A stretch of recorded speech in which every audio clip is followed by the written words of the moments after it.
Nagsisimula ang kwento sa isang binatilyo na nagngangalang Haruka. Isa siyang tahimik at medyo loner, ayaw niyang makihalubilo sa mga kaklase niya dahil para sa kanya, sagabal lang sila sa pagbabasa niya ng mga libro. Pero isang araw, biglang lumitaw ang magic circle sa ilalim nila. Sa una, na-excite si Haruka dahil kamukha ito ng mga nababasa niya sa mga nobela tungkol sa ibang mundo. Pero agad niyang naisip na nakakainis pala kung siya mismo ang madadala sa ibang mundo. Gusto lang naman niyang magbasa tungkol doon, hindi maranasan ito sa totoong buhay. Sinubukan niyang tumakas pero nakalak ang pinto at hindi niya ito mabuksan kahit anong gawin niya. Lalong lumalaki ang magic circle at nagsimula ng magpanik ang mga estudyante. Si Haruka naman, umakyat sa kisame para magtago, iniisip na doon siya ligtas. Ngunit umabot din sa kanya ang magic circle at bigla siyang nawala, napunta siya sa isang puting espasyo. Nagulat siya dahil wala siyang kasamang iba. Akala niya ito na yung bahagi ng kwento kung saan lalapit ang isang hari o prinsesa para kausapin siya. Pero sa halip, isang Diyos ng ibang mundo ang lumitaw, halatang nagpapanik dahil naiwan si Haruka sa pag-transport ng iba. Sinabi ng Diyos kay Haruka na maghanda at pumili ng status at skills na dadalhin niya sa bagong mundo. Lumitaw ang isang board sa harap niya at napansin niyang kadalasan ay may 50 points ang bawat tao para pumili ng skills na gusto nila. Pero dahil unang beses ng Diyos na mag-summon ng napakaraming tao, ubos na ang lahat ng magagandang skills, puro walang kwenta na lang ang natira. Tiningnan ni Haruka ang mga natitirang skills at nabigla siya kung gaano kabababa ang mga ito, may isa pang ang skill na ang kaya lang gawin ay makahawak ng patpat. Galit niyang sinigawan ng Diyos dahil sa tingin niya ay imposible siyang mabuhay gamit ang ganoong kakayahan. Dahil sa sobrang reklamo niya, pinas siya ng Diyos na ibigay na lang sa kanya lahat ng natitirang skills. Pagkatapos noon, agad siyang dinala sa bagong mundo. Wala siyang ideya kung ano ang gagawin, at kahit maghanda pa siya, alam niyang walang makapaghahanda sa biglaang paglipat sa ibang dimensyon. Nakakita siya ng bag sa harap niya, akala niya walang silbi, pero laking gulat niya nang malaman niyang kaya nitong mag-imbak ng walang limitasyong dami ng gamit. Isinuot niya ang mga bagong damit, alam niyang mga tirang gamit lang ito ng iba. Pero nagustuhan pa rin niya. Nang sinubukan niyang tingnan ang kanyang stats, lumitaw ang utos na roll your dice. Naalala niyang may skill siya na kailangan gumamit ng dice para ma-allocate ang kanyang points. Naiinis siyang minura ang Diyos dahil sa palagay niya ay isa na namang walang kwentang kakayahan iyon. Pero nang i-roll niya ang dice, lumabas ay double M, wala siyang ideya kung ano ang ibig sabihin noon, pero tinanong siya ng screen kung saan niya gustong ilagay ang kanyang points. Inisip niya na walang saysay kung magdadagdag lang siya ng health o mana dahil napakahina ng mga skills niya. Kaya lahat ng points ay inilagay niya sa lock. Pagbukas niya ng stat screen, nabigla siya, max level na agad ang kanyang lock. Doon niya na-realize na ang M pala sa dice ay ibig sabihin ay max. Mas lalo siyang nagulat nang makita niyang mayroon siyang dalawang dagdag na skills. Naisip niyang baka dahil siya lang ang naiwan na nasa mo ng mag-isa. Isa pa sa mga natanggap niya ay ang loner title, ibig sabihin. Hindi siya pwedeng bumuo ng party. Pero may isa rin siyang skill na tinatawag na servitude na nagbibigay sa kanya ng kakayahang mag-utos sa iba. Habang iniisip niya kung anong gagawin, napansin niyang wala pa ring ibang tao sa paligid. Dahil lahat ng kaklase ni Haruka ay nadala rin sa parehong mundo, wala siyang pakialam, hindi rin naman siya pwedeng makipag-party sa kanila dahil sa loner title niya. Kaya nagpasya siyang maghanap muna ng ligtas na lugar na pwede niyang gawing base. Habang naglalakad siya sa gubat, nainis siya dahil sa gabal ang mga puno sa paningin niya at nag-aalala rin siya na baka bigla siyang atakihin ng mga halimaw. Naalala niyang may contact lens siya sa bag kaya sinuot niya ito. Laking gulat niya nang malaman niyang nagbibigay pala ito ng appraisal skill. Na nagbibigay sa kanya ng kakayahang tukuyin ang mga katangian ng mga bagay. Habang nag-iikot, nakakita siya ng mga kabute na mukhang nakakain kaya nilagay niya ang mga ito sa kanyang bag. Pagkatapos noon, nakatagpo siya ng isang kuweba. Pagkapasok niya, may buhol ng bato na bumagsak sa harapan niya kaya muntik na siyang matamba sa gulat. Pero matapos niyang suriin ang paligid, naisip niyang magandang tirahan yon, tahimik, may proteksyon, at pwede niyang ayusin. Ginamit niya ang mga tin lanterns na dala niya at ng gum abbey. Nangolekta siya ng mga sanga.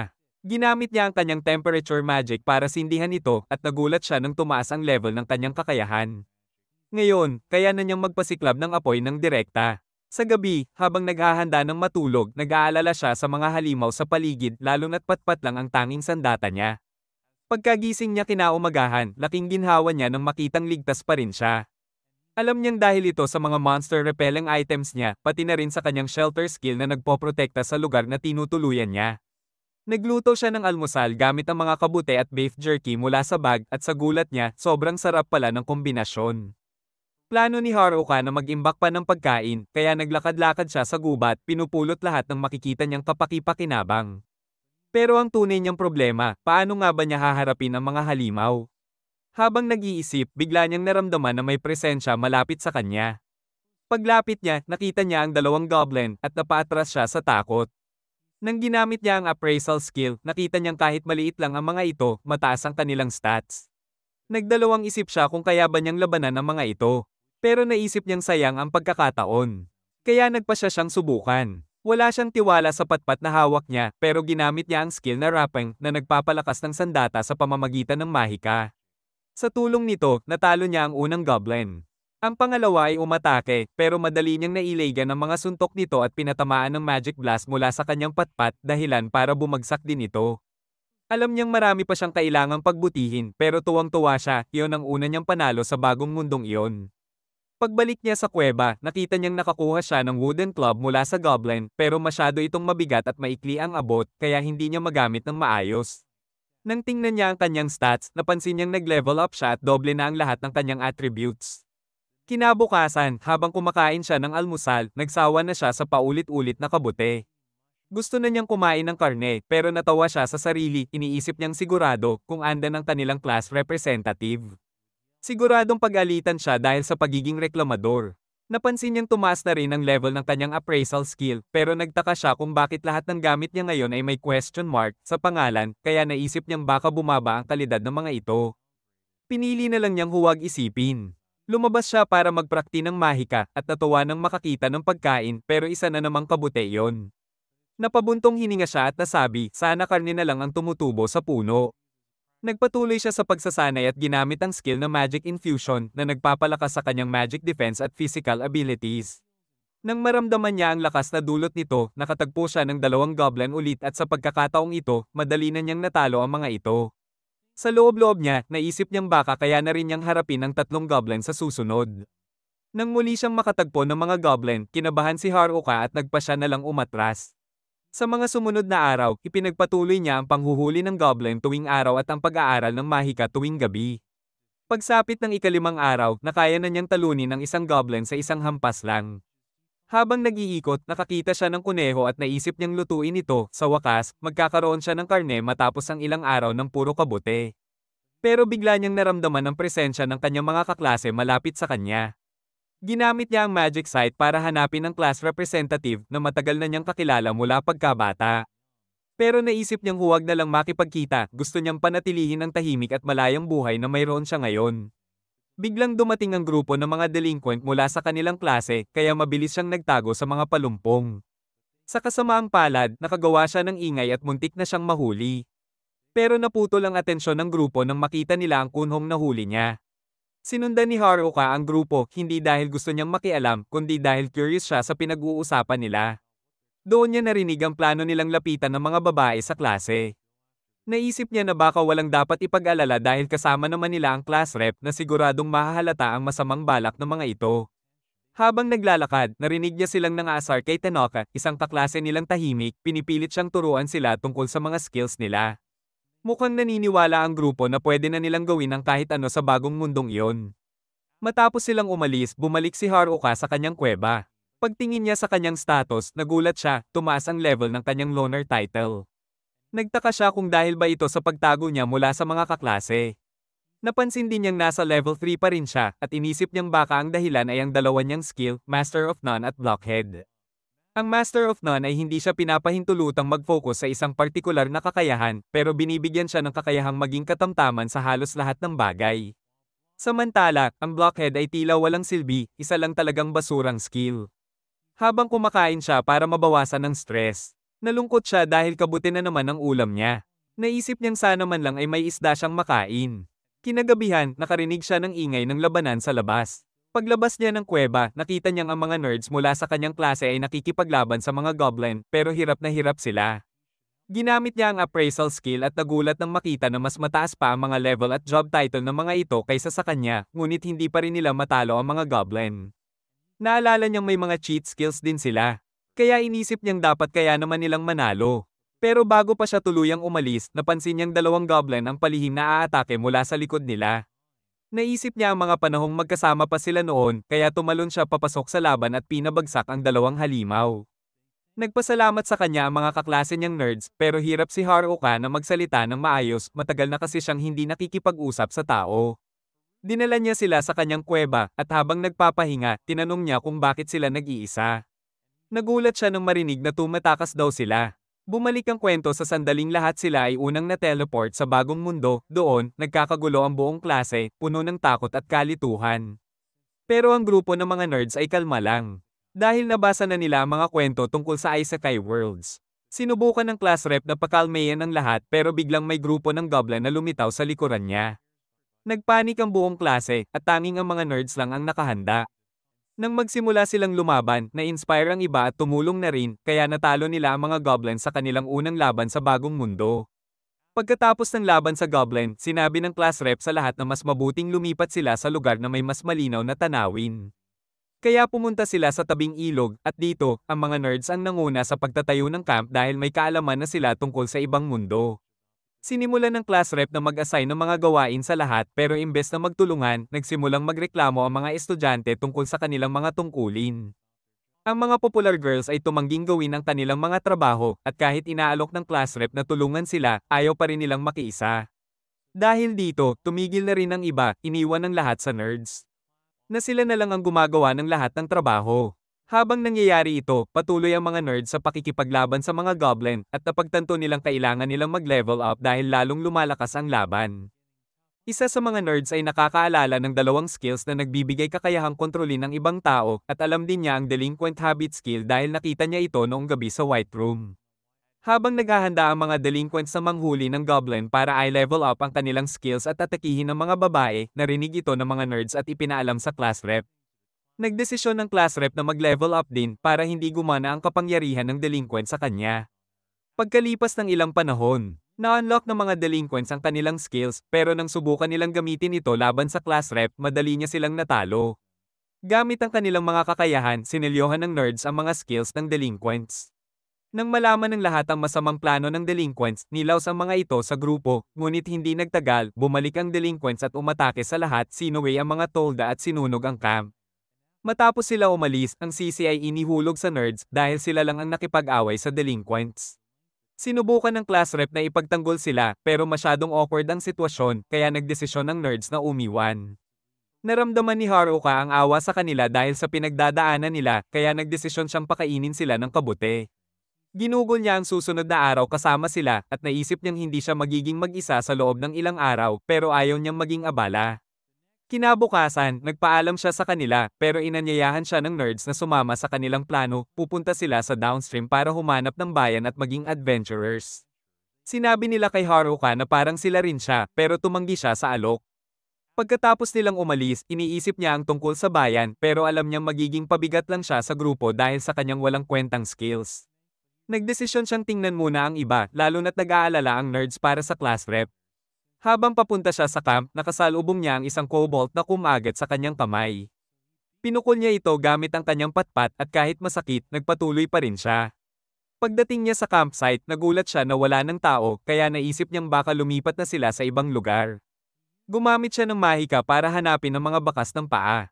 Habang sinusundan niya ito, nakatagpo niya ang popular girls pero tinakpan niya ang mukha dahil ayaw niyang makipag-usap sa kanila. Sinubukan nilang hulihin siya, kaya tumakas siya upang huwag sirain ang kanyang loner lifestyle. Ngunit nagulat siya nang marinig ang pagmamakaawa nila. Kaya nagdesisyon siyang makinig. Nagtanong sila kung nasaan ang nerds at naisip ni Haruka na gusto lang nilang magamit ulit ang nerds para sa kanilang kapakinabangan. Nagulat si Haruka nang sabihin ng mga popular girls na gusto nilang humingi ng tawad at nahihiya sa kanilang ginawa. Napagtanto nila na buhay pa sila dahil sa tulong ng nerds, kaya gusto nilang itama ang mali nila. Binanggit nila na hindi nila kayang makahabol sa mga nerds pero gusto pa rin nilang malaman kung nasaan ang mga ito. Tinanong ni Haruka kung alam ba nila kung paano lalabas sa gubat at kung ano ang gagawin nila kapag inatake ng mga halimaw.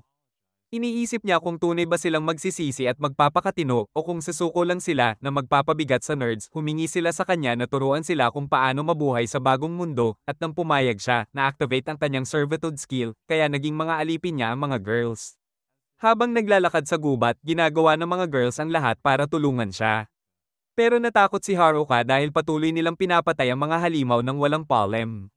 May isa sa kanila na nasaktan, kaya binigyan niya ito ng potion, pero sa halip na gamitin, itinapon ito sa kanya, kaya naamoy niya ang kabute. Habang iniisip niya kung paano i-cancel ang servitude skill, biglang lumitaw ang class rep at sinubukang kausapin siya, pero hindi niya ito napansin. Nagsigawan na lang ang class rep. Samantala, nakikita rin natin ang mga delinquents na nagbabalak ng bagong plano, determinado silang simulan sa pag-alis ng kanilang pinakamalaking hadlang, si class rep. Nagtataka ang class rep sa kakaibang kilos ng popular girls at nahihirapan si Haruka ipaliwanag ang nangyari. Nagulat siya nang malaman na ginawa niyang mga alipin ang mga girls. Pero ipinaliwanag ni Haruka na aksidente lang yon. Naroon din ang ibang girls sa klase at nakikita silang lahat si Haruka bilang kainahinala. Sa kalaunan, nagising ng class rep ang isa sa kanila at nagtangkang mag-sneak away si Haruka pero pinahinto siya ng class rep.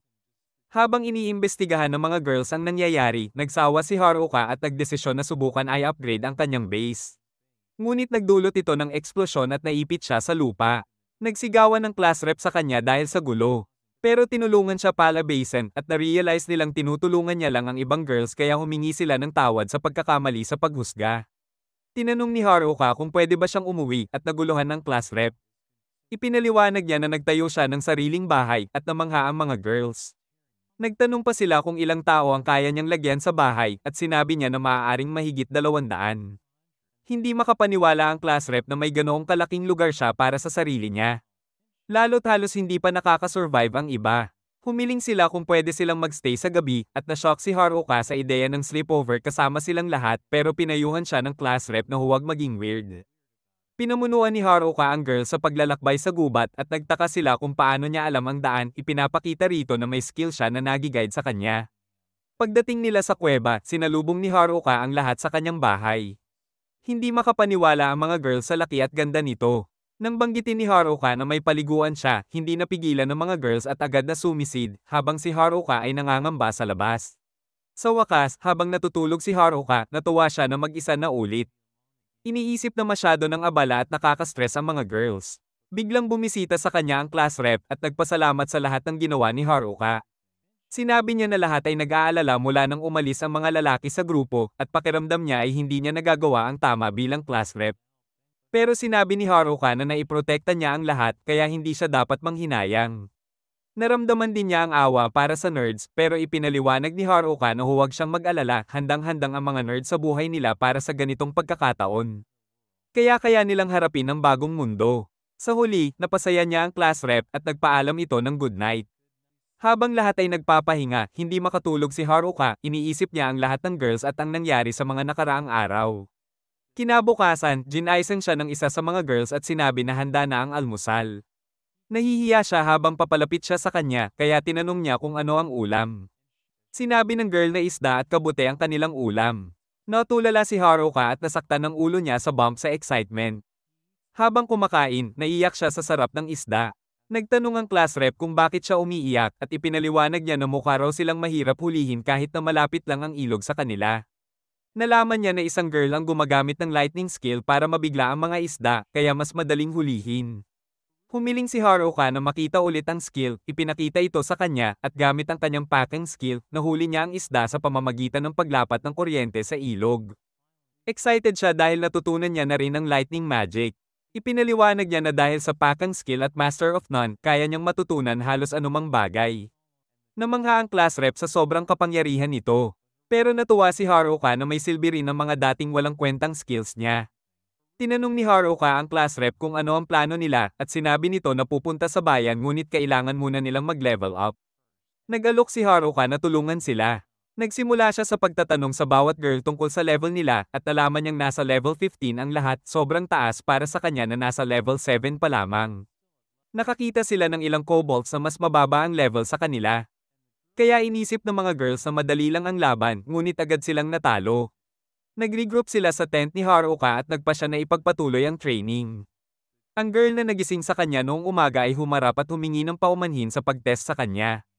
Ipinaliwanag niya na sinubukan lang niya si Haruka dahil sinubukan ng delinquents na samantalahin siya at gusto niyang siguraduhin na hindi tulad niyan si Haruka. Nagpasalamat siya sa lahat ng ginawa niya at tinawag ni Haruka siyang fish girl. Kinabukasan, nagising si Haruka na may panibagong isda. Narinig niya ang mga popular girls na gusto na namang labanan ng kobolds pero pinagbawal sila ng class rep para mag-train muna. Nakita natin silang nag-training laban sa goblins at kalaunan ay nagkaroon ng rematch laban sa kobolds. Habang nanonood si Haruka, nag-aalala siya, may ilan na nagpapanggap na may sakit at ang iba ay natutulog, pero sa huli, nagtagumpay ang mga popular girls sa laban at nagdiwang ang lahat. Iniisip ni Haruka na tapos na ang trabaho niya at maaari na siyang bumalik sa kanyang tahimik na buhay. Ngunit biglang tinanong siya ng class rep kung sasama siya sa kanilang pagpunta sa bayan. Samantala, nakikita natin ang isang lalaki na tumatakbo at nagtatangkang makatakas, ngunit natambe siya at nagmakaawa sa kanyang buhay. Pinanggako niya na wala siyang tiyak na skill pero hinold siya ng kanyang umaatake at nawala ang kanyang buhay. Habang naglalakad si Haruka kasama ang mga girls sa gubat, alam niyang kailangan niyang protektahan sila mula sa delinquents. Biglang nakatagpo sila ng isang orc kaya sinabi niya sa mga girls na mag-note habang siya ang lalaban. Tumakbo siya patungo sa orc. Na umatake sa kanya pero nakaiwas siya. Natatawa siya sa bagal ng galaw nito at naalala niya mula sa nerds na malakas ang physical defense ng mga orc kaya kailangan niyang gamitin ang mahika para talunin ito. Tiningnan niya ang kanyang skills at napansin na may grand magic skill na ngayon siya, pinagsasama nito ang 4 na elemento at nakuha niya ang iba pang elemento dahil sa kanyang packing skill. Biglang natagpuan siya ng orc at muling umatake pero nakaiwas siya sa likod nito at pinukul gamit ang stick. Natalo ito sa isang hampas lang. Nagulat si Haruka dahil akala niya ay hindi epektibo ang kanyang physical attacks. Napatingin sa kanya ang isa sa mga girls kaya nagpasya siyang gumamit ng magic sa susunod na orc. Naglabas siya ng firebolt at muli, natalo ang orc sa isang hampas lang. Namangha ang mga girls at nagreklamo na hindi sila matututo mula sa kanya dahil sobrang lakas niya. Sa gabi, niluto nila ang orc meat at nag-set up si Haruka ng mga traps gamit ang kanyang earth magic. Binuksan niya ang mapa para ay plano ang ruta sa susunod na araw pero na-activate ang kanyang perception skill at nakakita siya ng mga papalapit na tao. Naghanda siya para sa delinquents pero jocks pala ang mga yon. Nagtaka si Haruka kung ano ang ginagawa nila at tinawag silang stalkers pero sinabi nila na hinahanap lang nila siya. Tinanong niya kung bakit nagtatago sa girls at sinabi nila na hindi nila kayang magtiwala sa kahit sino dahil may isang skill na mas delikado pa kaysa sa puppeteer o charm skill. Na-realize ni Haruka na ang tinutukoy nila ay ang hijack skill. Tinanong niya kung bakit hindi sila natatakot na baka siya ang may ganoong skill. Sagot nila, mas gugustuhin nila kung siya ang may skill na iyon dahil mahilig siyang mag-isa. Nagdesisyon silang umalis at sinabi nila kay Haruka na tulungan silang humingi ng tawad sa mga girls. Kinabukasan, habang naghahanda ang lahat, sinabi ng class rep kay Haruka na nakita niya itong kasama ang jocks. Ipinaliwanag niya ang tungkol sa apology, pero biglang humingi rin siya ng paumanhin kay Haruka at inilantad na siya pala ang may hijack skill. Alam na ni Haruka ito, kaya sinabi niyang halatang halata. Nagtaka siya kung bakit tinulungan siya ni Haruka at tinanong kung natatakot siya sa kanya. Ipinaliwanag na ng class rep na ang hijack skill ay kaya nitong kunin ang skills ng isang tao kapalit ng buhay niya. Pero hindi natakot si Haruka at sinabi niyang walang dahilan para matakot dahil noong sinelyohan ng nerds ang skills ng delinquents, hindi nila isinelyo ang skill niya dahil mapagkakatiwalaan siya. Sinabi rin ni Haruka na pareho ang pakiramdam niya at nagtaka siya kung bakit umiiyak ang class rep. Sagot nito, kasalanan niya, kaya tumakbo si Haruka at sinabing wala siyang ginawa. Pero napansin ng class rep na maraming ginawa siya para sa kanya. Habang nagpapatuloy ang grupo sa gubat, nagdesisyon silang magpahinga at nagsimulang magbenta ng juice si Haruka. Nagulat ang mga girls na gusto niyang kumita ng pera. Isa sa mga girls ang nag-alok na magbayad sa ibang paraan pero nagsigawan ng class rep kay Haruka kaya pinatigil niya ang kanyang shop at nagpatuloy silang maglakad. Habang naglalakad, napansin ni Haruka ang ilog sa unahan kaya sinabi niya sa class rep na asikasuhin muna ang grupo habang siya ay nag-scout. Humiling ang class rep na sumama pero mabilis siyang tumakbo mag-isa. Ginamit niya ang kanyang rapping skill para palakasin ang katawan at weight magic para gawing mas magaan ang sarili. Napagtanto niya na kahit walang overpowered skills sa kombinasyon ng kanyang kakayahan, halos makalipad na siya. Namangha siya sa tanawin mula sa itaas, ngunit biglang nahulog at bumagsak sa lupa, muntik nang maubos ang lahat ng HP niya. Pagbalik niya sa grupo, nagulat ang class rep camp sa laki ng sugat niya. Kaya ikinwento niya ang kanyang pagbagsak. Sinabi niya rin na nakapulot siya ng berries para sa juice, ngunit hindi ito ikinatuwa ng class rep, mas natuwa ang juice girl. Kinabukasan, naging maayos ang paglalakbay ng grupo dahil sa scouting ni Haruka at nakalabas na sila sa gubat. Habang nagmamasid ang girls, napansin ni Haruka na mayroon na siyang bagong airwalk skill. Sinubukan niya ito at napagtanto niyang kayang niyang lumakad sa himpapawid. Nagsimulang mag-alala ang class rep pero nagpa siya si Haruka na mag-obserba mula sa itaas. Nakakita siya ng isang grupo na inaatake ng mga halimaw. Iniisip ng class rep na dapat tulungan sila pero sinabi ni Haruka na maaaring bandits ito kaya delikado at hindi dapat i-risk. Ngunit hinawakan siya ng class rep at pilit siyang kinuha para tumulong kaya pumayag si Haruka. Alam niyang hindi siya makakarating sa grupo kung maglalakad lang kaya gumamit siya ng rapping skill at weight magic para magaan ang katawan at grand magic para gumawa ng hangin na tutulong sa kanyang paglipad. Ngunit ang hangin ay humila rin sa class rep at habang tumataas siya gamit ang airwalk, hawak niya ang class rep. Sinabi nito na mag-ingat pero sinabi ni Haruka na hindi niya kayang huminto kaya bumangga sila sa grupo ng mga tao.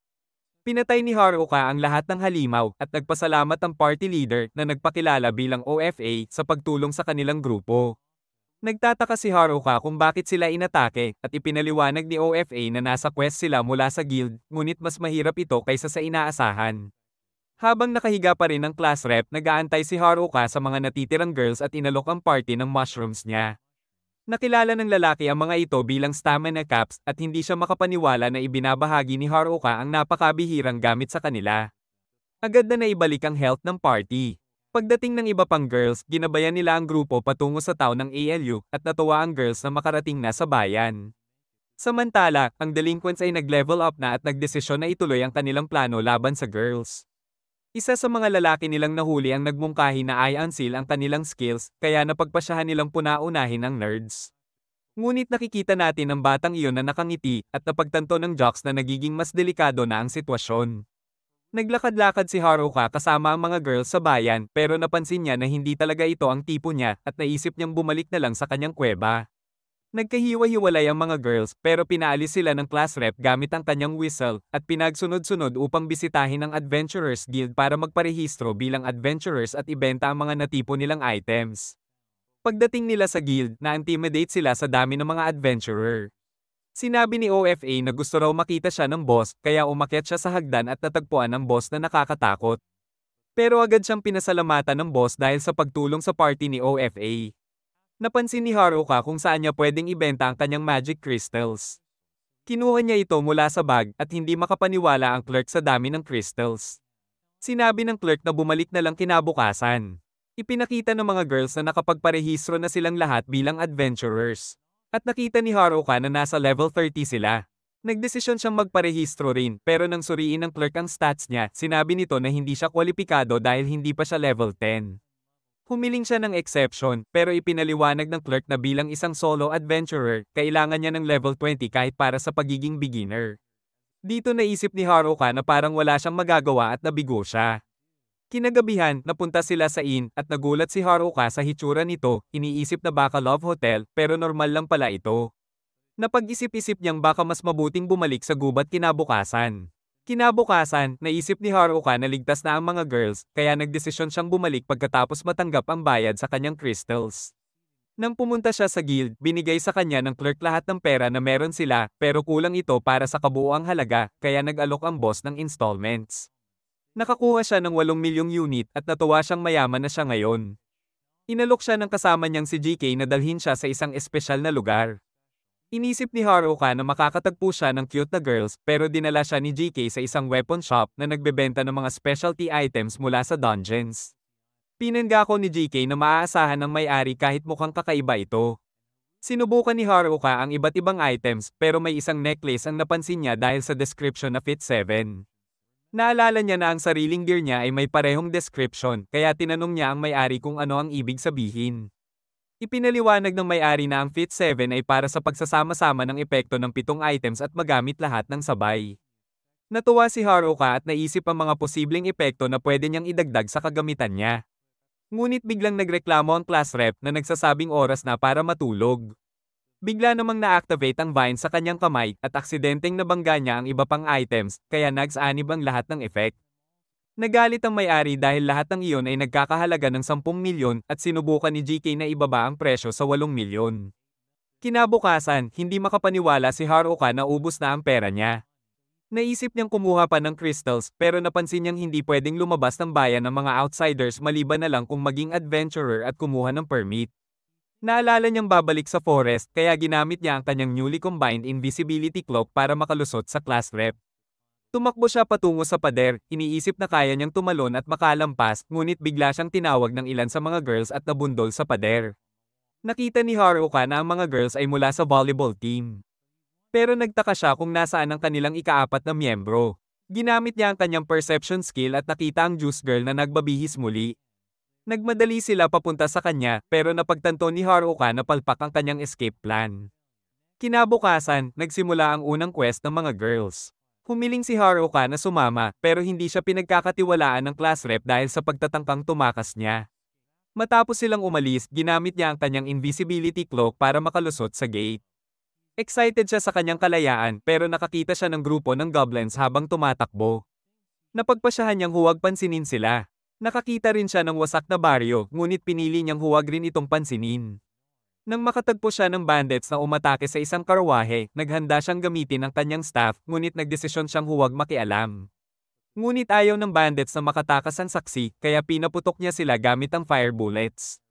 Namangha siya sa lakas ng kanyang staff at nalaman natin na ang kanyang vine skill ang nag-upgrade ng kanyang stake sa staff. Akala ng bandits na mahina siya bilang magic caster kaya inatake nila siya pero madali niyang natalo ang lahat.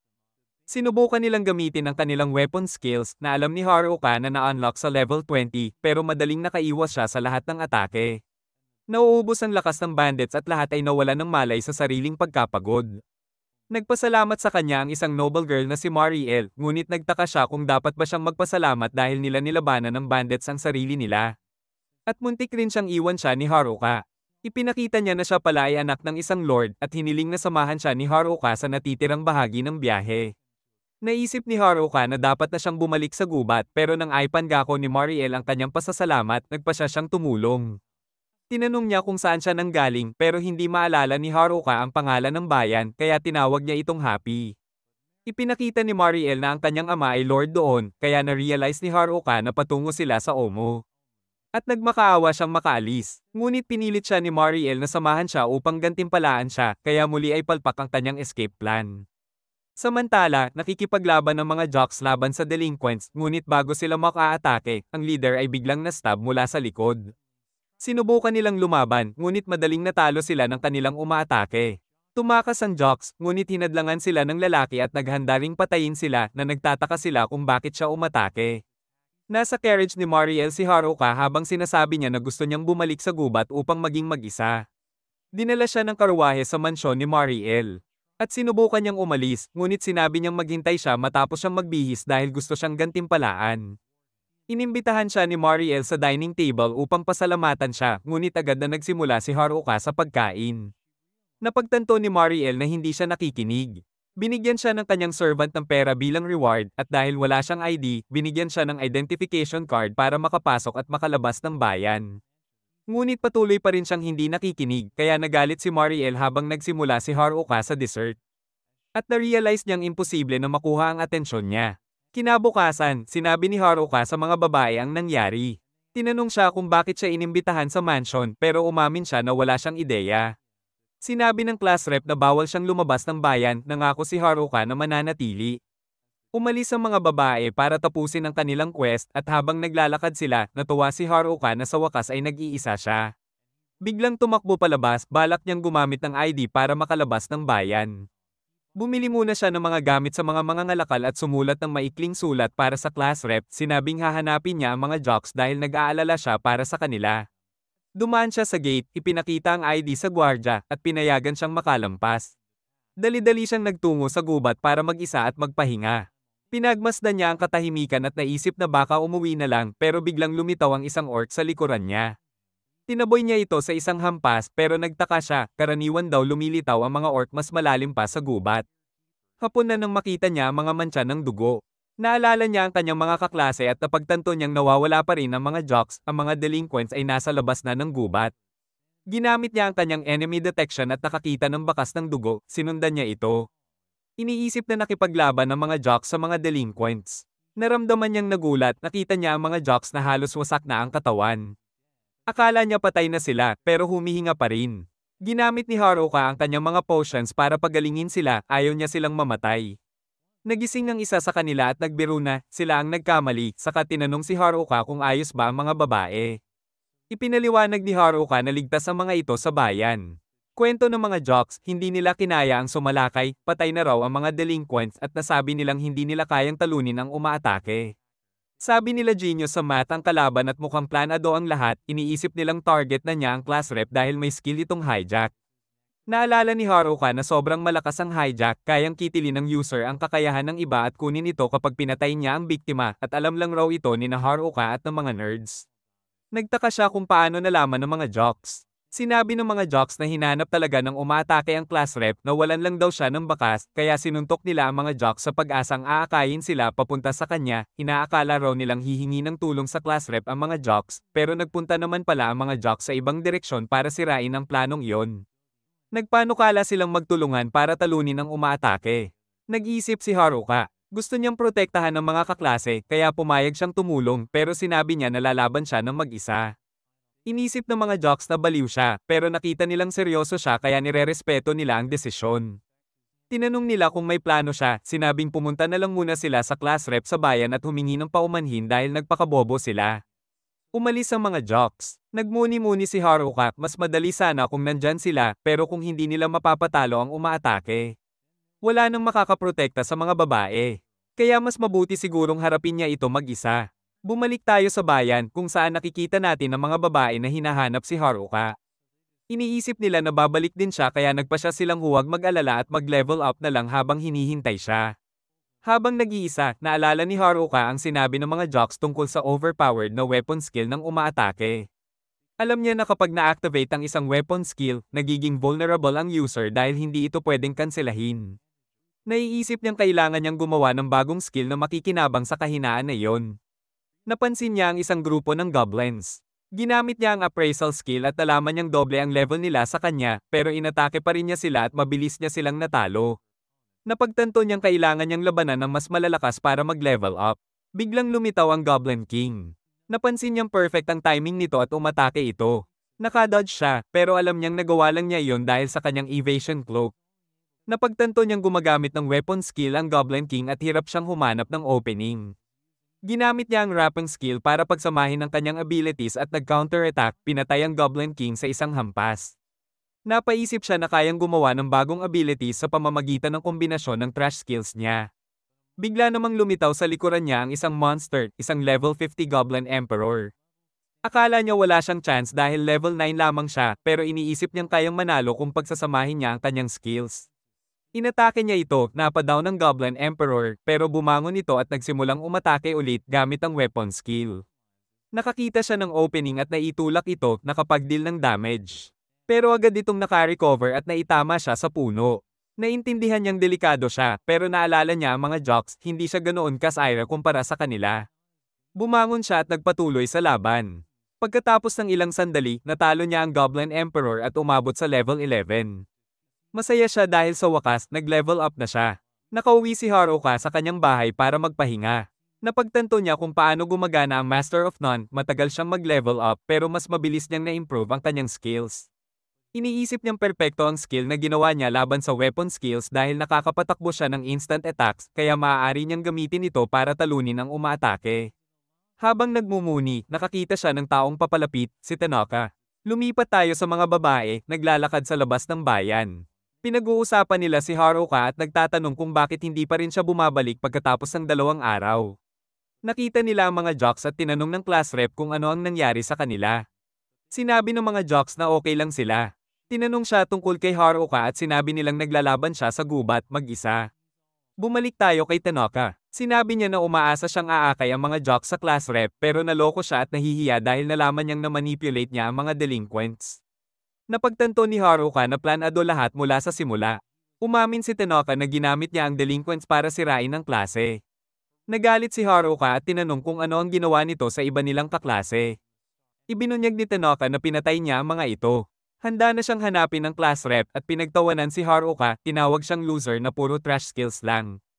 Pero sinabi ni Haruka kay Tanaka na hindi niya hahayaan na saktan nito ang kanilang mga kaklase. Sinabi niya na kahit ang mga abogado ay may mga taong gusto nilang protektahan. Nagpakawala ng kapangyarihan si Tenoka, binasag ang lupa sa paligid, at inihayag na habang nasa White Room siya, sinigurado niyang puro trash ang mga natitirang skills. Iniisip niyang walang kwenta ang mga skills ni Haruka kumpara sa kanyang kapangyarihan. Inatake niya si Haruka gamit ang mga bato habang ginamit ni Haruka ang tweak skill para limitahan ang kanyang galaw. Nahihirapan siyang umiwas sa atake dahil mabagal ang kilos ng kanyang katawan. Nagpakawala si Tenoka ng yelo mula sa lupa. Pero nagawa pa rin itong iwasan ni Haruka. Namangha si Tenoka at tinanong kung gaano nakatagal alam ni Haruka na may kakaiba sa kanya. Ipinaliwanag ni Haruka na sa simula pa lang ay napansin niya ang kakaibang ugali ni Tenoka dahil nakikipag-hangout ito sa mga delinquents kahit na mag-isa. Nagtaka si Haruka kung kailan niya ginawa ang planong iyon, kaya ipinaliwanag ni Tenoka na nagsimula ito sa White Room nang malaman niyang nakuha na ang hijack skill. Ipinakita niyang ginamit niya ang tweak skill para manipulahin ang mga delinquents at naglabas ng mga ugat para pigilan si Haruka bago ito hampasin ng napakalaking fireball. Inisip ni Tenoka na tapos na ang laban pero napagtanto niyang inaabsorb ni Haruka ang kanyang magic. Napag-alaman natin na ang mga ugat na ginamit niya ay may magic engravings effect. Tumakbo si Haruka kay Tenoka para tapusin ang laban sa isang hampas pero na-block ito ng espada ni Tenoka. Sinabi ni Tenoka na kahit hindi gumana ang magic ni Haruka, marami siyang armas na pwede gamitin. Sinimulan niyang atakehin si Haruka na nahihirapang depensahan ang sarili dahil palaging nag-iiba ang armas ni Tenoka kaya unpredictable ang mga atake. Tumalon si Haruka para umiwas pero tinamaan siya at bumagsak sa lupa. Tinanong siya ni Tenoka kung handa na ba siyang sumuko. Napansin ni Haruka na may maraming weapon skills si Tenoka at ginamit nito ang abilidad na copycat para kopyahin ang skills ng mga kaklase nila. Alam ni Haruka na balak ni Tenoka gamitin ang copycat sa class rep bago patayin ito para makuha ang hijack skill. Ibinunyag ni Tenoka na plano niyang maging pinakamalakas sa pamamagitan ng pagnanakaw ng cheat skills ng lahat. Inatake siya ni Tenoka at halos hindi makapagdepensa si Haruka. Sinubukan niyang kontra-atake pero ginamit ni Tenoka ang apparition skill para mawala sa paningin. Huminto si Haruka sa paggalaw na para bang wala na siyang paraan para lumaban kaya inisip ni Tenoka na sumuko na ito. Tumakbo siya para umatake pero ipinakita ni Haruka na nagbubulya lang siya. Na-avoid niya ang atake at tinanong si Tenoka kung pwede lang bang gamitin ang parehong skill ng 3 beses. Nagulat si Tenoka sa tanong at dito napagtanto ni Haruka na tama ang kanyang teorya.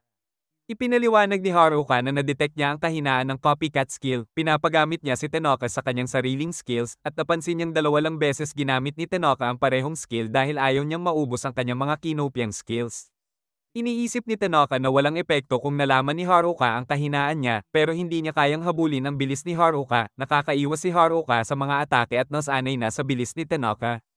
Nasugatan siya at naiwasan ng pinsala, naitulak pabalik si Tenoka at handa na siyang tapusin ito pero biglang ginamit ni Tenoka ang magic. Napagtanto ni Haruka na kailangan pa niyang harapin ang mga cheat skills ni Tenoka. Nagalit si Tenoka matapos tamaan pero inihayag niya na hindi pa niya nagagamit ang ultimate skill niya. Sinabi niyang ang iba niyang skills ay walang kwenta kumpara rito. Umatake si Tenoka mula sa itaas, binasag ang lupa at iniisip ni Haruka kung iyon na ang skill niya. Dahil wala namang espesyal dito. Pero napagtanto niyang pang-distract lang yon. Biglang lumitaw si Tenoka sa likuran niya at tinamaan si Haruka gamit ang instant death skill. Bumagsak siya sa lupa habang tumatawa si Tenoka at sinasabi na ayaw niyang sayangin ang kanyang mga skills sa kanya. Iniisip ni Tenoka na patay na si Haruka at naglakad palayo, iniisip na makakamtan na niya ang ultimate power matapos makuha ang hijack skill. Pero biglang tinawag ni Haruka si Tenoka na hindi makapaniwala na buhay pa siya. At tinanong kung bakit hindi gumana ang instant death sa kanya. Ipinaliwanag ni Haruka na may general health skill siya na nagpoprotekta laban sa status effects at dahil sakop nito ang instant death, bumaba ang success rate nito. Dagdag pa niya, maxed out ang lock stat niya kaya napakababa ng chance na gumana ang instant death. Tinatanong siya ni Tenoka kung bakit siya bumagsak at ipinaliwanag niya na ginawa niya iyon para lang hindi magmukhang pangit sa laban. Nagulat si Tenoka kung paano makagalaw ng malaya si Haruka. Kahit ginamit niya ang tweak skill para limitahan ang galaw nito. Ipinaliwanag ni Haruka na ginamit niya ang blockhead skill na nagpapagalaw sa kanya tulad ng puppet sa string. Kahit ginamit ni Tenoka ang tweak, kaya pa rin niyang pilitin ang kanyang katawan na kumilos. Sinabi niya na hindi useless ang kanyang trash skills. Nagalit si Tenoka at ginamit ang weapon skills niya pero na-deflect ni Haruka ang mga atake, sinasabing sayang lang ang charges ni Tenoka. Hindi makapaniwala si Tanoka dahil inisip niyang perfect ang calculations niya, pero pinaalalahanan siya ni Haruka na nasa fantasy world sila na puno ng unknown values, kaya hindi gumagana ang kanyang mga calculations. Nalaman natin na nainip si Tanoka sa school at gusto niyang mabago ang buhay niya, kaya natuwa siya nang mapunta sa White Room. Dito niya naisip ang plano niyang maging pinakamalakas. Dahil iniisip niyang ito ang pinakamahusay na paraan para makatakas sa boredom. Ginawa niya ang lahat para makamtan ang layunin niya kahit papatayin ang kanyang mga kaklase. Iniisip niyang magiging perfect being siya kapag napatay na niya ang lahat pero hindi siya makapaniwala na nahihirapan siya laban kay Haruka na trash skills lang ang gamit. Umatake siya pero na-disarm ni Haruka. Papatayin na sana siya pero biglang nasaksak si Haruka na pagtanto niyang kinontrol ni Tanoka ang kanyang espada.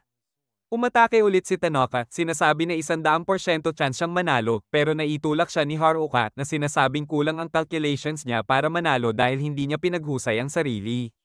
Sinubukang saksakin ni Tanoka si Haruka pero ginamit niya ang gambit skill para maglabas ng devastating blow. Inamin niya na trash ang skills niya pero marami siyang natutunang tricks dahil sa training. Habang naglalakad palayo, napagtanto niyang muntik na siyang matalo at pakiramdam niya ay mamamatay na dahil nauubos na ang mana niya. Naabot niya ang limit at malapit nang bumagsak pero dumating ang nerds para iligtas siya.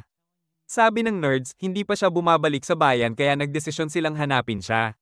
Tinulungan nila siyang lumabas ng gubat at ipinahayag na lahat ay nag-aalala sa kanya dahil alam nilang mag-isa siyang nakikipaglaban. Bumalik si Haruka sa bayan at sinalubong siya ng mga babae, sinasabi na hinihintay siya nilang bumalik. Humingi sila ng paumanhin sa nerds dahil pinaalis nila sa camp at nagpasalamat sa kanila dahil nailigtas si Haruka. Napagtanto ni Haruka na nag-reunite na ang buong klase kaya iniisip niyang hindi na siya kailangan at naghanda ng umalis. Pinigil siya ng class rep, sinasabi na nag-aalala siya sa kanya. Masaya siyang nakabalik si Haruka ng buhay pero binanggit niya na iinis siya ng mga babae dahil sa pag-iwan ng bayan sa panganib. Hinayla siya ng mga babae palayo at sinabihan na maghanda para sa parusa. Kinabukasan, nakipagkita si Haruka sa nerds at tinanong kung pupunta sila sa dungeon. Sabi ng nerds na naghahanap sila ng isang rare item na makakabago sa pananaw ng mga tao sa kanila, kaya nagdesisyon silang pumunta sa dungeon. Napag-isip-isip ni Haruka na nakipag-reunite na siya sa nerds at natalo na si Tanoka, kaya iniisip niyang oras na para umalis ng bayan. Biglang lumitaw ang class rep sa likuran niya at sinabi na kailangan nilang mag-usap. Tinanong niya kung nandyan siya para sermonan siya, naalala niya kung paano siya pinagalitan ng mga babae. Ipinaliwanag ng class rep na hindi pa niya nabibigay ang lecture niya at sinaway siya dahil lumaban siya kay Tanoka ng mag-isa. Humingi si Haruka ng tawad, napagtanto niyang wala si Tanoka kung ikukumpara sa class rep at naisip niyang gusto niyang masiyahan bilang isang loner nang hindi siya pinapagalitan. Naalala niya ang item na binanggit ng nerds, iniisip na pwede niyang gamitin ito para hindi siya pagsabihan. Kaya nagdesisyon siyang hanapin ito sa dungeon. Sa opisina, nakikita natin ang Lord of Omo na nagtatrabaho. Sumama si Mariel at sinabi na magpahinga siya, pero ipinaliwanag ng Lord na Frontier Town ang Omo at naapektuhan ng dumaraming monster attacks ang ekonomiya, kaya kailangan niyang gawin ang trabaho niya para umasenso ang bayan. Biglang nag-report ang isang gwardya na papalapit ang isang horde ng monsters. Samantala, patungo si Haruka sa dungeon at nakasalubong ang isang grupo ng orcs. Nagdesisyon siyang labanan sila. Inutusan ng guildmaster ang class rep na huntin ng monsters malapit sa highway, pero biglang humarang si Mariel, paliwanag na malapit na silang atakehin ng monsters at may nawasak na nayon malapit doon. Naghanda ang lahat para depensahan ang bayan. Nag-charge si Haruka sa mga orcs at naisip niyang hindi pa niya nakikita silang magkakasama. Pero mabilis niya silang natalo. Nakipaglaban siya sa leader, isang level 37 orc king, at na-overpower ito gamit ang isang devastating combo. Bumagsak ito sa lupa. Nagtaka siya kung bakit sabay-sabay umatake ang mga orcs, pero nagdesisyon siyang huwag na lang mag-isip tungkol dito at nagpatuloy sa dungeon. Ginamit niya ang stealth skill para makalusot sa gwardya. Alam niya na maraming adventurers na ang nakapasok sa dungeon at naramdaman niya ang kaba, pero nagpatuloy siya sa paghahanap. Iniisip kung saan niya mahahanap ang item na magta-raise ng affinity niya. Nakakita siya ng treasure chest, pero puno lang ito ng junk at hindi niya makita ang hinahanap niyang item. Naisip niya na tanungin ng merchant na nagbebenta ng special item sa bayan kung alam nito kung saan makikita ang item. Sa gate, handa ang mga adventurers para depensahan ang bayan. Pagkaraan ng ilang sandali, nagtataka ang guildmaster kung darating na ang orcs. Sabi ni Mariel, darating na sila sa anumang oras. Nakakita ang mga adventurers ng paparating pero napagtanto nilang si Haruka lang pala yon. Tinanong niya kung ano ang ginagawa nila roon. Ipinaliwanag ng class rep na nagtipon sila para protektahan ng bayan dahil may paparating na horde ng orcs. Sinabi ni Haruka na natalo na niya ang mga orcs at hindi man lang niya inisip na banta ito dahil masyadong mahina sila. Hindi makapaniwala ang lahat pero pinagalitan siya ng mga babae dahil inilagay niya ang sarili sa panganib. Nagpasalamat sina Mariel at ang Guildmaster kay Haruka dahil sa pagprotekta sa bayan pero sinaway din siya dahil lumaban siya sa orcs ng mag-isa. Sinabi nila na pwede na sana siyang mamatay at ipinapaliwanag na nagbabantay sila sa kanya para hindi na niya ulitin yon. Binanggit nila na dumami ang aktibidad ng monsters at may posibilidad na magkaroon ng monster stampede. Napagtanto ni Haruka na lahat ay nakatingin sa kanya. Kaya iniisip niyang hindi na niya may enjoy ang buhay bilang loner. Napag-isip-isip niya na ang tanging paraan para makamtan ang layunin niya ay hanapin ang affinity racing item at determinado siyang makita ito. Kinabukasan, bumisita si Haruka sa merchant na nagbebenta ng special items. Inisip ng merchant na magdudulot lang ng gulo si Haruka kaya sinabi niyang wala siyang ibebenta. Ipinaliwanag ni Haruka na gusto lang niyang malaman ang tungkol sa affinity racing item. Sinabi ng merchant tungkol sa fun ring na matatagpuan sa isang dungeon malapit sa bayan. Naalala ni Haruka na ito ang rare item na binanggit ng nerds at tinanong kung saan niya ito mahahanap. Sabi ng merchant, nasa lugar ito na hindi pa nararating ng adventurers, marahil sa mas malalim kaysa ika-50 na floor. Ibinunyag niya na may 100 floors ang dungeon at bawat floor ay may boss na tinatawag na floor master na kailangang talunin bago makapunta sa mas mababang floor. Idinagdag niya na puno ng misteryo ang lugar at may mga rumors tungkol sa overpowered creature na Dungeon Emperor. Sinuportahan niya na mag-stock muna ng potions bago pumunta. Nagdesisyon si Haruka na sundin ang payo pero binanggit niya na bibilhin na lang niya ang potion sa general store. Hindi makapaniwala ang merchant na wala siyang binili sa kanya. Narinig ng nerds ang usapan at sinabi nila sa mga babae kaya nagtaka sila kung bakit gusto ni Haruka ang fun ring. Naisip ng lahat na may masamang balak siya kaya nagdesisyon silang magtulungan para pigilan siya. Habang patungo si Haruka sa dungeon, biglang lumitaw ang kanyang mga kaklase. Tinanong niya kung ano ang ginagawa nila roon. Nagtaka ang class rep kung bakit hinahanap niya ang fun ring pero ipinaliwanag ni Haruka na gusto rin niyang makuha ang Solomon ring na magbibigay daan sa kanya na makipag-usap sa mga hayop. Hindi naniwala ang kanyang mga kaklase pero tumakbo siya papunta sa dungeon at sinundan siya ng lahat. Tinangkang pigilan sila ng guard pero hindi nila ito pinansin. Tumakbo si Haruka ng mauna pero na-activate niya ang isang trap at nahulog sa isang pit. Sinubukang iligtas siya ng class rep pero hindi niya maabot. Napagtanto ni Haruka na malapit na siyang mahulog sa kamatayan kaya ginamit niya ang earth magic para mapabagal ang kanyang pagbagsak at nakaligtas. Nag-isip siya kung nasaan siya at napagtanto niyang nasa pinakailalim siya. Naisip niyang delikado ang lugar kaya sinubukan niyang bumalik gamit ang airwalk skill pero hindi ito gumana dahil hindi pwede gamitin sa vertical na pag-akyat. Naghanap siya ng ibang paraan palabas at sinuri ang kanyang skills, napagtanto niyang natutunan niya ang spatial awareness at trap detection. Nagdesisyon siyang subukan ito at natuklasan niya ang isang hallway na patungo sa isang kwarto. Iniisip niya na pwede itong magdala sa kanya sa surface pero napagtanto niyang nasa 1,001st floor siya. Kaya nag-aalala na baka may secret boss sa lugar. Naglakad siya sa hallway habang nahihirapan huminga dahil sa miasma at nakita niya ang isang pinto, iniisip kung may secret boss sa loob. Bumukas ni Haruka ang pinto at agad niyang naramdaman ang napakalakas na presensya. Nakita niya ang misteryosong nilalang na tinatawag na Dungeon Emperor. Ginamit niya ang appraisal skill at napagtanto niyang level 100 ito. Samantala, hinahanap siya ng kanyang mga kaklase at nakarating sila sa ika-47 floor pero hindi pa rin nila siya makita.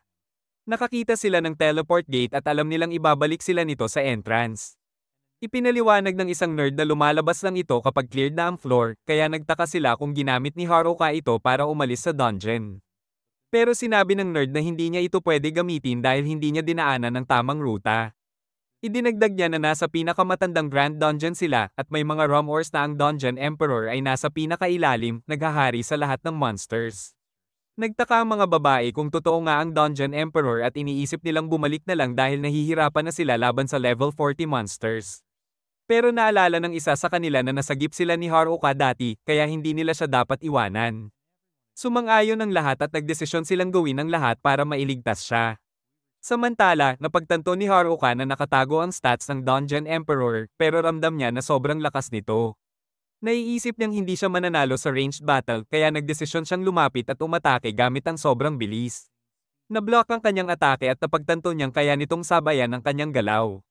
Hindi siya sumuko at iniisip na ang tanging paraan para talunin ito ay talunin ang bilis nito. Makikita rin ng Lord of Omo na nagbabantay sa bayan. Sabi ni Mariel, malapit na umapaw ang delikadong monsters dahil sa madidilim na ulap sa paligid ng dungeon. Sinabi ng Lord na ipaalam sa Adventurers Guild at ihanda sila sa anumang emergency. Balik kay Haruka, sinubukan niyang gamitin ang speed para talunin ang Dungeon Emperor, pero patuloy itong nakakapag-block sa kanyang atake. Napagtanto niyang kailangan niyang mas mabilis pa. Nag-atake siya ng walang tigil, pero biglang nagkaroon siya ng vision na siya'y sasaksakin, kaya tumalon siya. Napagtanto niya na habang sinusubukan niyang sabayan ang galaw ng Emperor, na-unlock ang isang bagong skill sa contact lens niya, na nagpapakita sa kanya ng hinaharap. Pero alam niyang hindi pwede magbaba ng guard dahil pwede siyang patayin ng Emperor sa isang kisap mata. Nagpatuloy ang laban, pero nauubos ang magic at stamina ni Haruka. Lumapit ang Emperor sa kanya, at inisip niyang malapit na siyang mamatay pero nagtaka siya kung bakit hindi ito umatake. Napagtanto niyang kakaiba ito sa ibang monsters dahil hindi niya maramdaman ang bloodlust nito. Napagtanto niyang buhay pa siya dahil ayaw niya nitong patayin. Nag-charge siya mula sa likuran pero tinutukan siya ng espada ng Emperor. Napagtanto niyang kinokontrol ito ng miasma pero nakikita niyang ini-absorb ng staff niya ang miasma. Ginamit niya ito para umatake sa Emperor hanggang sa tuluyang nawala ang miasma. Tumigil sa pag-atake ang Emperor at napagtanto ni Haruka na hindi siya pinatay ng Emperor nung nagkaroon ng pagkakataon dahil gusto nitong mailigtas ang sarili mula sa pagdurusa. Alam niya na pinipilit siya ng miasma na labanan ito. Kaya ibinaba nito ang sandata. Biglang bumalik ang miasma at napagtanto ni Haruka na muli nitong kokontrolan ang Emperor. Naiisip niyang tapusin na ito pero sa halip niyakap niya ito dahil hindi niya magawang patayin. Sa hindi inaasahang pangyayari, na-activate niya ang servitude skill.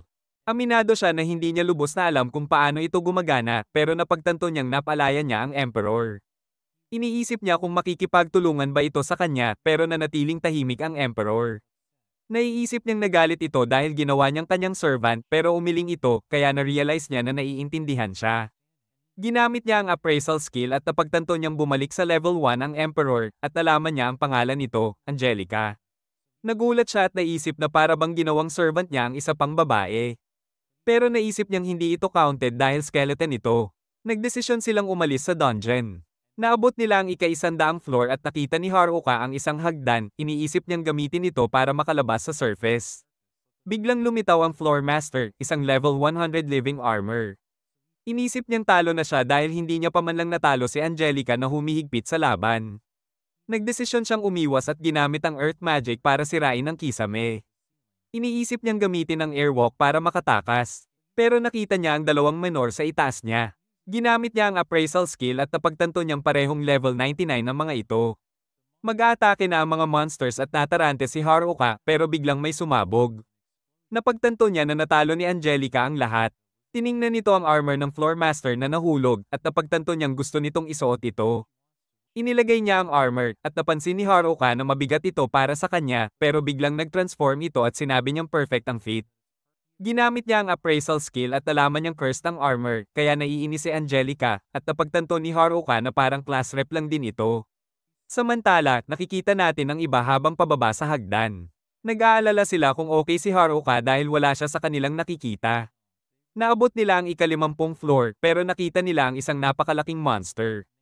Sinabi ng nerd na si Oda na isang Cyclops ito. Sa Adventurers Guild, sinabi ni Mariel sa Guildmaster na may nangyayari sa dungeon pero hindi siya naniwala dahil walang report ang dungeon guard. Ngunit alam ng Guildmaster na unreliable ang guard kaya iniisip niyang dapat maghanda sa worst case scenario. Nagtataka siya kung ano ang nangyari sa grupo ni Haruka pero sinabi ni Oda na lahat sila ay nawala. Umaasa si Mariel na mali ang kanyang hinala. Makikita natin si Haruka sa ika-978 floor. Binibigyan niya si Angelica ng cape para mapasaya ito pero bigla siyang nakaramdam ng monster. Ginamit niya ang appraisal skill at nakita ang isang lich na napagtanto niyang tanging holy magic lang ang makakapatay dito. Tinamaan siya ng magic nito pero naiwasan niya at nitandaan niyang may alam siyang paraan para sirain ang monsters gamit ang dark magic. Ginamit niya ang wand niya at pinatay ang lich sa isang kisap mata at napansin niyang sobrang useful nito. Nakakita siya ng venom mo sa ika-97 floor. Iniisip niyang mamamatay siya kung matapunan ng powder nito. Naglabas siya ng fireball at pinagsama ang mga moss sa apoy, pinatindi niya ang apoy at nasunog silang lahat. Naabot niya ang ika-75 floor at agad na naramdaman ng malakas na presensya. Biglang umatake ang isang living sword at napagtanto niyang level 100 ito. Alam niyang delikado siya. Sinubukan nitong hiwain siya, pero tumalon siya at umatake mula sa likuran, ngunit hindi niya tinamaan. Napagtanto niya na hindi ito kumikilos tulad ng ibang monsters. Biglang nagsummon ng living sword ng mas maliliit na espada para umatake kay Haruka at napagtanto niyang malulunod siya sa dami ng atake. Sinabi niya kay Angelica na siya na lang ang umatake sa kanyang lugar. Agad na sumugod si Angelica at inisip ni Haruka na baliw ito pero hinati niya ang espada sa dalawa. Napagtanto niya na sobrang lakas pa rin ito kahit na mababa pa ang level. Balik sa ika-50 floor, nakikita natin ang iba na nahihirapan laban sa Cyclops. Iniisip ng mga babae na talo na sila dahil naabot na nila ang kanilang limit. Nagtaka si Jock Kazaki kung ano ang gagawin ni Haruka kung nandyan siya. Halos sumuko na ang class rep pero sinabihan siya ni Kazaki at Oda na may plano sila. Patuloy ang pag-atake ng Cyclops pero ginamit ni Kazaki ang acceleration skill at sumugod habang sinusuportahan siya ng mga babae gamit ang magic. Nasapawan siya ng Cyclops at napagtanto niyang hindi siya sapat para talunin ito. Ngunit inamin niya na decoy lang siya. Naglunsad si Oda ng supercharged arrow na tumago sa mata ng Cyclops at pinatay ito sa isang tama. Nagdiwang ang lahat ng kanilang tagumpay. Napansin ng class rep na nagkakaisa ang lahat dahil kay Haruka kaya determinado siyang hanapin siya. Naabot ni Haruka at Angelica ang ika-85 floor nang biglang maramdaman nila ang lindol dahil sa paggalaw ng isang horde ng monsters. Nakita ng gwardya ang grupo ni Haruka at napansin ng mga daga na humahantong sa dungeon. Napagtanto niyang maraming monsters ang lumalabas sa entrance kaya nag-report siya sa Guildmaster. Narealize ng Guildmaster na ang pinakamalalim na dungeon ay naglabas na ng Monster Stampede. Nagsimula silang mag-alala kung okay ba si Haruka at ang kanyang mga kaibigan at ipinakita ng Guildmaster ang isang lumang dokumento na nagsasabing buhay ang dungeon. Patuloy itong lumalawak pababa at pagdating sa pinakailalim. Hindi na makontrol ang monsters kaya sumabog sila palabas. Sinabi niya na ang tanging paraan para itigil ito ay patayin ang boss sa pinakailalim, mawawala ang lahat ng monsters kapag nagawa ito. Biglang may lindol at napagtanto nilang dumating na ang mga monsters, kaya inutusan ng Guildmaster ang lahat na depensahan ang bayan. Balik kay Haruka, nakasalubong niya ang isang grupo ng griffins. Gumamit siya ng paralysis poison sa isang isda at itinapon ito sa hangin. Kinain ng griffins ang isda at naparalisa sila, kaya natalo niya sila at na-clear ang floor. Sa bayan, natalo ng adventurers ang mga monsters, pero sinabi ni GK na wave lang iyon ng unang pag-atake at natatakot siyang malupig sila kung uulitin ang pag-atake ng monsters. Iniisip ng Guildmaster na baka kaya ng grupo ni Haruka talunin ang dungeon boss. Kaya iminungkahi niyang ipaalam sa kanya ang tungkol sa Stampede. Iniisip ng lahat na si Mariel ang dapat magsabi kay Haruka pero sinabi niya na hindi siya pupunta sa dungeon mag-isa. Kaya inutusan ng Guildmaster si OFA na samahan siya. Naabot ni Haruka ang ika-81 floor nang biglang umatake ang mga fish monsters. Pinrotektahan siya ni Angelica at napagtanto niyang may kaaway sa tubig. Nakilala niya ang mga ito bilang swordfish at alam niyang kayang hiwain siya kung hindi mag-iingat. Naalala niyang frozen ang mga ito sa fish market kaya ginamit niya ang ice magic sa tubig para pabagalin sila. Ginamit din niya ang pakang skill na tuluyang nagpabago sa lahat ng swordfish. Habang patuloy na gumagalaw si Haruka, biglang lumitaw ang Floor Master at lumikha ng tidal wave. Ginamit niya ang Earth Magic para gumawa ng surfboard at sinimulan niyang sakyan ang alon. Sinubukan siyang atakihin ng monster pero pinutol niya ang ulo nito at napatay agad. Nagpatuloy siya patungo sa surface at nakakita ng isang ring na nagpapataas ng lock at isang bracelet na kayang tanggalin ng curse. Natalo niya ang isang necromancer sa ika-75 floor at bumagsak mula rito ang isang magic orb na naglalaman ng mastery over life and death. Iniisip niya kung gagamitin ang mga nakuha niyang items pero napagtanto niyang hindi niya kailangan dahil hindi siya cursed at maxed out na ang kanyang luck. Ibinigay niya ang mga ito kay Angelica, sabi niya kailangan niya ito dahil nasa ilalim siya ng dark curse. Nag-aalangan siyang tanggapin pero ipinilit ni Haruka at sobrang tuwa niya nang matanggap ito. Napansin ni Haruka na medyo kakaiba siya. Tumakbo si Haruka para hanapin ang secret rooms at inalis ni Angelica ang helmet niya na ipakita na siya ay naging tao. Samantala, nasa ika-54 na floor ang iba habang patuloy nilang hinahanap si Haruka. Nakasalubong nila ang isang pack ng werewolves at nakalaban nila ito. Pero napagtanto ng class rep na exhausted na ang lahat. Nakakarinig sila ng papalapit na tunog pero napagtanto nilang si Mariel at OFA lang iyon. Sinabi nila kay Mariel na nawawala si Haruka pero tiniyak ng class rep na magiging maayos siya. Naabot ni Haruka ang ika-74 na floor na puno ng lava. Sinimulan niyang galawin ang sarili habang napapansin na maraming trap sa paligid. Nahihirapan siyang tiisin ang init at iniisip na baka mamatay siya bago niya ma-disarm ang traps. Tinuro siya ni Angelica sa isang sulok at napagtanto niyang pwede siyang magpahinga doon.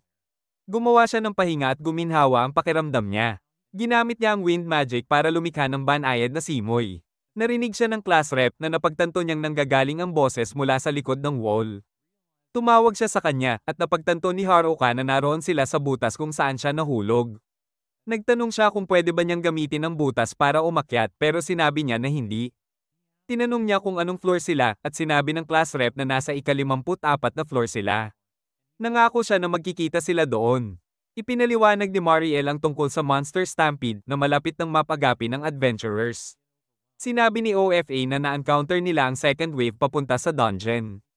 Ipinaliwanag niya na ang tanging paraan para itigil ang third wave ay patayin ang dungeon boss. Inisip ni Haruka na si Angelica ang tinutukoy at sinabi niya na natalo na niya ito. Nagtaka si Oda kung bakit lumitaw ang second wave kaya tinanong nila si Haruka kung napatay na niya ang boss. Ipinaliwanag niya na iyon lang ang paraan para itigil ang stampede. Napagtanto ni Haruka na kailangan niyang patayin si Angelica para iligtas ang bayan pero hindi niya magawa dahil nag-iisa na siya sa dungeon sa loob ng maraming taon at naawa siya sa kanya. Aminado siya na hindi niya pinatay ang dungeon boss. Pero determinado siyang iligtas ang lahat. Sinabi niya kay Angelica na kailangan niya ang tulong nito para itigil ang stampede. Sinabi niya sa class rep na siya na ang bahala sa lahat at sinabi ng class rep sa lahat na naniniwala siya sa kanya dahil palagi niya silang nasagip noon. Naabot na ng second wave ang gate kaya ginamit ni GK ang TR para labanan sila pero nahihirapan siya dahil sobrang dami ng kalaban. Binanggit ni GK na naabot na ng lahat ang kanilang limitasyon pero pinaalalahanan sila ng guildmaster na si Mariel ay pumunta sa dungeon para iligtas ang bayan. Sinabi niya na dapat maniwala ang lahat sa grupo ni Haruka dahil sila lang ang makakapagligtas sa kanila mula sa stampede. Balik sa dungeon, sinabi ni Haruka sa lahat na aakyat siya at pinaalalahanan siya ni Mariel na magmadali dahil siya lang ang makakapagligtas sa bayan. Sa ika-73 floor, nakakita siya ng mga lizards at alam niyang city ang kahinaan nila. Ginamit niya ang magic para i-freeze sila at tinapos ni Angelica ang laban. Pagdating sa ika-70 floor, umatake sa kanila ang isang two-headed dog. Napansin ni Haruka na mabilis ito pero nagtapon siya ng bote ng suka na pumihil sa sense of smell nito at si Angelica ang nagbigay ng finishing blow. Tiningnan nila ang mga nakuha nilang items at nagdesisyon si Haruka na i-fuse ang mga pwede niyang gamitin pero napagtanto niyang hindi pa rin niya natagpuan ang pheromone ring. Gusto ni Angelica na magpahinga siya at alam niyang napipilit niya ang sarili pero naisip niya na hindi siya pwede magantala dahil mahalaga ang oras. Pagdating sa ika-69 na floor, nakakita siya ng isang owl na gumagamit ng mga mata nito para i-hypnotize siya. Iniisip niya na immune siya dahil sa general health skill pero bigla siyang bumagsak nang matanto niyang hindi na-activate ang skill dahil sobrang pagod na niya. Nang makabawi siya, nakita niyang si Angelica ang nagdadala sa kanya at humingi siya ng paumanhin sa pag-aalala niya.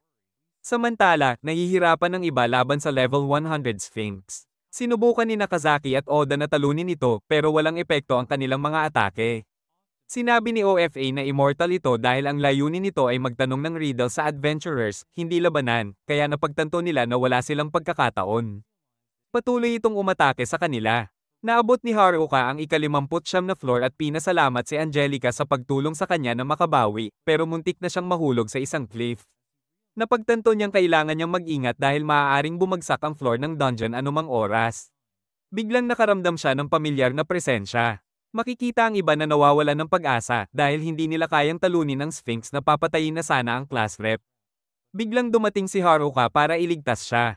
Ginamit niya ang gauntlets para i-nullify ang physical immunity ng Sphinx at sinabi niyang walang kasing lakas ito kay Angelica na siyang tunay na dungeon boss. Pinutol niya ang ulo ng Sphinx. Natutuwa ang class rep na makita siya muli at sinabi na hinihintay siya ng lahat. Tinanong niya si Haruka tungkol kay Angelica. Plano na sana niyang ipakilala ito sa iba pero biglang bumagsak ang floor.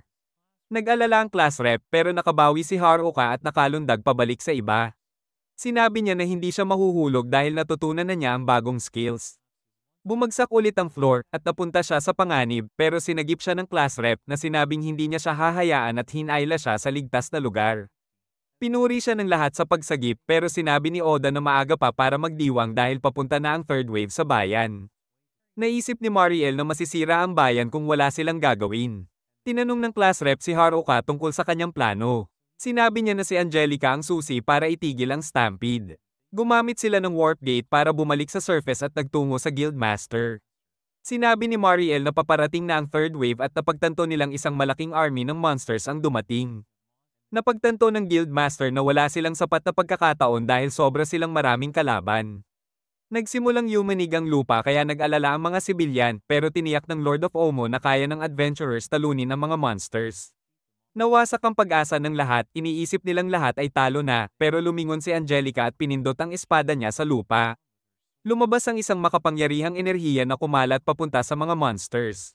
Ipinaliwanag ni Haruka na siya ang boss ng mga monsters kaya may kapangyarihan siyang tanggalin sila. Isang flash ng liwanag ang nagdubling sa lahat at biglang nawala ang mga monsters. Hindi makapaniwala ang lahat na tapos na ito. Tinanong ng class rep kung ano ang nangyari at ipinaliwanag ni Haruka na ginamit ni Angelica ang kanyang kapangyarihan para iligtas sila. Napagtanto ni Oda na siya ang Dungeon Emperor kaya nagduda ang lahat kung isa ba siyang monster. Pero sinabi ni Haruka na hindi siya delikado at ibinahagi na nasagip niya ang kanyang buhay. Ipinaliwanag niya na bumalik si Angelica sa level 1 pero sapat pa rin ang kanyang kapangyarihan para labanan ng iba pang monsters. Napagtanto niya na kaya lang niyang gamitin ang kanyang kapangyarihan kapag malapit siya sa mga monsters. Nagtaka ang mga babae kung ano ang nangyari sa mga nawalang monsters at ipinaliwanag ni Haruka na naibalik lahat sa dungeon. Sinabi rin niya na ligtas na ang bayan kaya nagdiwang ang lahat at natuwa na maibabalik sa normal ang kanilang buhay. Pinagsama ni Haruka ang mga items na nakuha niya sa dungeon at ipinakita sa iba. Napagtanto nila na bihira ang mga ito at sinabi ni Haruka na lahat ay pwede nang ipagbili. Natuwa ang lahat pero nagsimula silang mag-away sa mga items. Napansin niya na natakot ang mga lalaki sa gawin ng mga babae kaya ibinigay niya sa kanila ang mga items na inilalaan niya. Tinawag siya nilang Real One at natuwa ang lahat sa mga nakuha nilang items. Masaya si Haruka na nakatulong siya pero iniisip pa rin niya si Angelica. Napag-alaman na mananatili si Angelica sa bayan pero hindi siya sigurado kung makakasundo siya sa iba dahil hindi siya marunong makipag-usap. Masaya si Haruka dahil nakagawa siya ng malaking kita.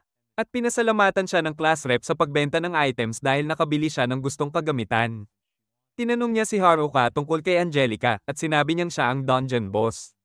Nagtaka ang class rep kung ginamit niya ba ang fun ring sa kanya pero ipinaliwanag ni Haruka na hindi niya ito natagpuan at ginamit niya ang servitude skill para sa kanya. Naging mausisa ang class rep at tinanong kung bakit pero wala siyang sagot kaya dinala niya si Angelica para tanungin ito. Sumama si Angelica sa mga babae sa kanilang kwarto at tinanong kung ilang taon siya. Sinabi niya na 17 siya at natuwa ang mga babae na halos kapareho sila ng edad niya. Gusto ng class rep na malaman pa ang tungkol sa kanya kaya ibinahagi ni Angelica na natrap siya sa pinakamalalim na level ng dungeon hanggang sa mailigtas siya ni Haruka gamit ang servitude skill para alisin ang curse niya. Nais ng class rep na matulungan siyang makisama sa lahat kaya inimbitahan siya sa bath. Nakita niya si Angelica na sinusubukang tanggalin ang armor kaya tinulungan niya ito, iniisip na gusto pa rin itong maging malinis kahit na skeleton siya. Nang natanggal ang armor ni Angelica, nagulat ang mga babae nang makita ang kanyang itsura at napagtanto nilang badass siya.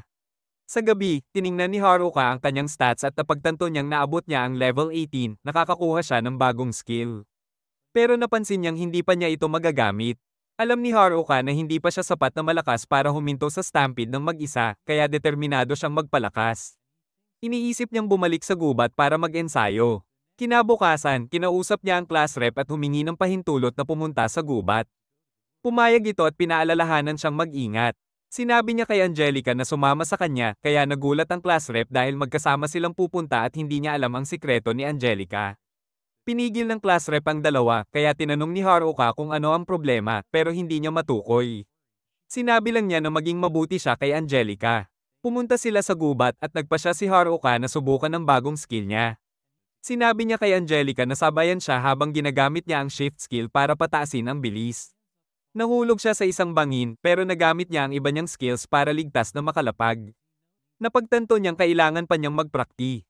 Nakita siya ni Angelica pero nawalan din siya ng balanse at nahulog. Nahuli siya ni Haruka at napansin niyang mabigat siya kahit skeleton pa lamang. Pagdating sa bahay ni Haruka, naligo siya at tinanong si Angelica kung gusto niyang sumama, pero nagbiro siya na hindi pwede dahil babae pa rin siya kahit skeleton. Bigla namang pumasok si Angelica sa banyo at hindi niya agad nakilala, kaya naguluhan siya. Nang makilala niya ito, nahihiya siya at sinabi na kailangan nilang mag-usap. Tinanong niya kung kaya niyang magsalita pero napagtanto niyang hindi. Gumamit siya ng hand gestures para ipaliwanag ang nangyari sa kanya. Nalaman na ang Dungeon Emperor ay isang lifeless creature, pero ang cursed armor ang nagpanumbalik ng kanyang laman, at ang bracelet ang nag-neutralize sa curse na pumipigil sa kanya na alisin ito. Naibalik niya ang kanyang life force dahil sa epekto ng Necromancer's Orb sa Ring of Fortune. Kaya naging tao na siya. Napagtanto ni Haruka na tinulungan siya ni Angelica para pasalamatan siya sa pagsagip pero naramdaman niya na ninanakaw niya ang kalayaan nito. Sinabi niya na pwede niyang utusan siya sa kahit anong gusto niya, pero emosyonal itong tumugon, kaya napagtanto niyang ayaw niyang mapabayaan si Angelica. Nagdesisyon siyang manatili sa tabi niya. Ikinwento niya ang kanyang mga adventures at natuwa si Angelica na makinig.